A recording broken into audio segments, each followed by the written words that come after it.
हाथी घोड़ा पाल की, जय कन्हैया लाल की। ओम श्री कृष्णाय नमः। आप सभी का मेरे YouTube चैनल पर हार्दिक स्वागत है।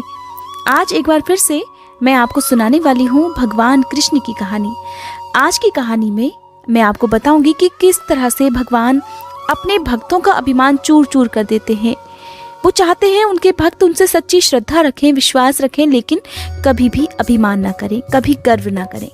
कहते हैं भगवान का आशीर्वाद और उनकी कृपा भी उन्हीं भक्तों को प्राप्त होती है जिनके अंदर मैं नहीं होता, यानी कि जिनके अंदर बिल्कुल भी घमंड नहीं होता।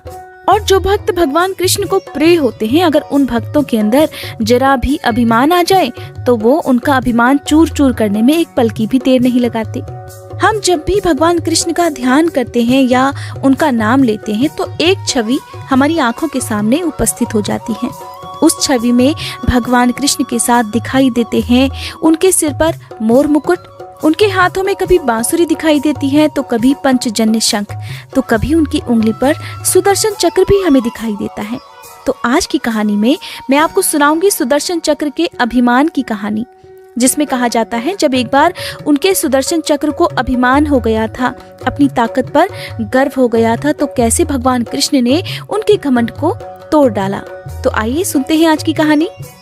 एक बार क्या हुआ कि सुदर्शन चक्र को अपनी शक्ति पर बहुत अभिमान हो गया।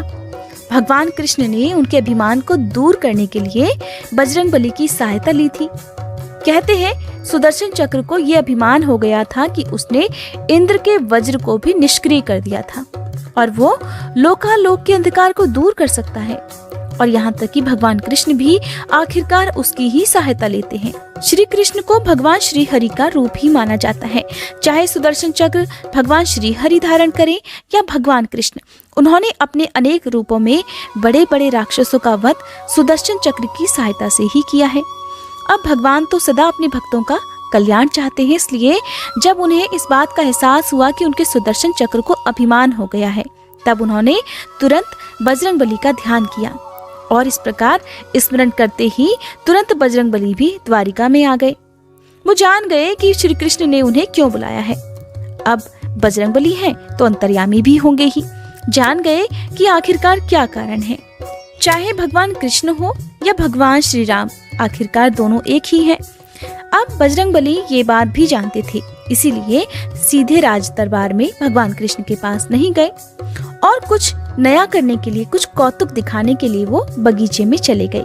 बगीचे में अर्थात उद्यान में चले गए। अब वहाँ पर बहुत तरह तरह के फलों के वृक्ष लगे हुए थे। चढ़ गए वृक्षों पर और लगे फल तोड़ने। अब कुछ फल खाए, कुछ फेंक दिए, कुछ पेड़ों को उन्होंने उखाड़ कर फेंक दिया तो कुछ को तोड़ डाला। इस तरह से उन्होंने देखते ही देखते इतनी सुंदर वाटिका को बिल्कुल वीरान बना दिया। फल तोड़ना और फेंक देना, हालांकि ये सब बजरंगबली का बिल्कुल भी मकसद नहीं था। अब आप सोच रहे होंगे कि आखिरकार बजरंगबली ऐसा कर क्यों रहे होंगे। द्वारिका में जाकर भगवान कृष्ण की वाटिका को नुकसान पहुंचाना कोई छोटी बात तो थी नहीं। दरअसल बात ये थी कि भगवान कृष्ण ने ही उन्हें ऐसा करने का संकेत दिया था। अब ये बात श्री कृष्ण तक पहुंची कि किसी बानर ने उनकी वाटिका को बिल्कुल उजाड़ दिया है। तब श्री कृष्ण ने अपने सेनापति को बुलाया। दरअसल भगवान श्री कृष्ण इस बात को बिल्कुल गुप्त रखना चाहते थे कि उन्होंने बजरंगबली को किस कारण से बुलाया है। इसीलिए उन्होंने अपने सेनापति से कहा, सेनापति जाइए, आप सेना के साथ जाएं और उस वानर को पकड़ कर ले आएं जिसने हमारी वाटिका को उजाड़ कर रख दिया है। ऐसा कहने के बाद तो श्री कृष्ण मन ही मन मुस्कुराने लगे। उधर सेनापति अपनी सेना सहित तुरंत वाटिका में पहुंच गए और वाटिका का तो हाल ही मत पूछिए। जमीन पर अनगिनत पेड़ पड़े हुए थे, कुछ अध खाए हुए फल पड़े हुए थे तो कुछ पूरे के पूरे फल धरती पर बिखरे हुए थे। ये सब देखकर सेनापति ने हनुमान जी को ललकार कर कहा, अरे वानर, ये बाग क्यों उजाड़ रहे हो, फल क्यों तोड़ रहे हो? चलो, तुम्हें श्री कृष्ण बुला रहे हैं। क्योंकि इतनी सुंदर वाटिका का ऐसा वीरान हाल देखकर सेनापति को क्रोध आ गया। क्रोधित होकर हनुमान जी को ही ललकारने लगे। तब हनुमान जी ने सेनापति से कहा, मैं किसी कृष्ण को नहीं जानता, मैं तो श्री राम का सेवक हूँ। जाओ, कह दो मैं नहीं आऊंगा। सेनापति क्रोधित होकर कहने लगे, अगर तुम नहीं चलोगे तो मैं तुम्हें जबरदस्ती पकड़ कर ले जाऊंगा। तब हनुमान जी ने सेनापति को पूंछ में दबोचकर दूर फेंक दिया, इतनी दूर कि राजमहल के भी दूसरी तरफ फेंक दिया। अब सेनापति ने किसी तरह से दरबार में पहुंचकर भगवान कृष्ण को बताया। दर्द से कराहता हुआ सेनापति कहने लगा, हे प्रभु, वो कोई साधारण वानर नहीं है, मैं तो उसे पकड़कर ला ही नहीं सकता। तब श्री कृष्ण ने बजरंगबली को कहलवा भेजा कि आपको श्री राम बुलवा रहे हैं। और ये बात भी श्री कृष्ण जानते थे कि बजरंगबली कभी भी भगवान श्री राम के किसी भी काम को मना नहीं कर सकते, लेकिन असली इरादा तो कुछ और था, सबक तो किसी और को सिखाना था। तब भगवान कृष्ण ने सुदर्शन चक्र को भी आदेश दिया। कहने लगे, हे सुदर्शन जी, द्वार पर रहना और ध्यान रखना कोई भी बिना आज्ञा अंदर न आने पाए। अगर कोई भी आपकी आज्ञा के बिना अंदर आने का प्रयास करे तो आप उनका वध कर देना।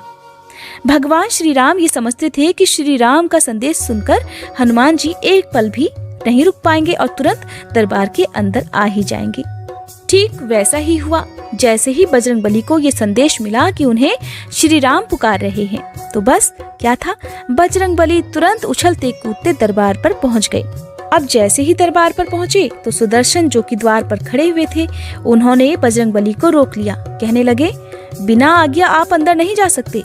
जब भला प्रभु श्री राम पुकार रहे हो तो बजरंगबली एक क्षण की भी देरी नहीं कर सकते। सुदर्शन जी के ऐसा कहते ही बजरंगबली ने क्रोध में आकर सुदर्शन को पकड़ा और इलायची की तरह दाढ़ में दबाकर मुंह में रख लिया। अब भगवान राम के स्वरूप में श्री कृष्ण भगवान सिंहासन पर विराजमान हो गए। सिंहासन पर बैठे श्री राम को देखकर बजरंगबली उनके चरणों में ही नतमस्तक हो गए। तब श्री कृष्ण ने हनुमान जी को गले लगा लिया। श्री कृष्ण ने हनुमान जी से पूछा, हे हनुमान, तुम अंदर कैसे आ गए? किसी ने तुम्हें रोका नहीं? तब हनुमान जी ने उत्तर दिया, रोका था भगवान, सुदर्शन ने। मैंने सोचा आपके दर्शनों में विलंब होगा, इसलिए उनसे उलझा नहीं, मैंने उन्हें अपने मुंह में ही दबा लिया।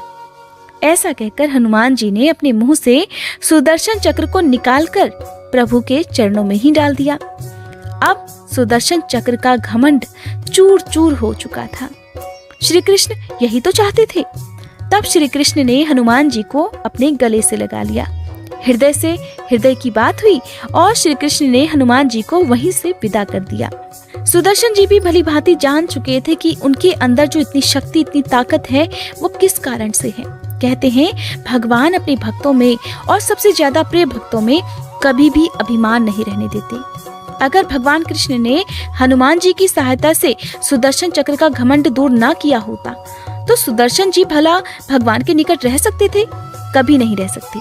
कहते हैं, भगवान के निकट केवल वही रह सकते हैं जो मैं से रहित होकर न मैं जान लेता है, यानी कि अपने अंदर के हर अभिमान को, हर घमंड को दूर कर देता है, अर्थात नमः को जान लेता है। नमः का अर्थ होता है कि मैं कुछ नहीं हूँ, जो कुछ भी है वो मेरे प्रभु ही हैं। आज मैं जिस बल पर भी हूँ, मैं जिस भी पद पर हूँ, वो सब मेरे प्रभु की ही कृपा है। जरूरी नहीं कि भगवान के वही भक्त सच्चे हों जो केवल दिन भर भगवान का नाम लेते हों, केवल उन्हीं की पूजा करते हों और दिखावे के लिए उन्हें तरह तरह की चीजें अर्पित करते हों, बल्कि भगवान के तो वो भक्त सच्चे होते हैं जो जितने पल के लिए भी उन्हें याद करें, बस सच्चे मन से याद करें।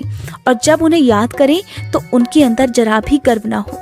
आपको जीवन में जो भी सुख मिले, आप उस पर कभी भी गर्व ना करें, क्योंकि ये सब प्रभु की ही कृपा होती है। अगर आपने गर्व कर लिया तो समझ लीजिए कि अब आपकी भक्ति में वो शक्ति नहीं रही। इसीलिए भगवान कहते हैं कि कभी भी आप भक्ति करो तो सबसे पहले अपने मन के घमंड को, अपने अंदर से मैं को दूर निकाल कर ही मेरे पास आने की कोशिश करो। ये थी आज की कहानी। आज की ये कहानी आपको कैसी लगी कमेंट बॉक्स में मुझे जरूर बताइएगा। और अगर आप सुनना चाहते हैं सत्यनारायण भगवान की कथा, जो कि मार्गशीर्ष मास की पूर्णिमा के दिन सुनी जाती है, तो प्लीज आप मेरे चैनल पर इस कथा को भी जरूर सुनिएगा।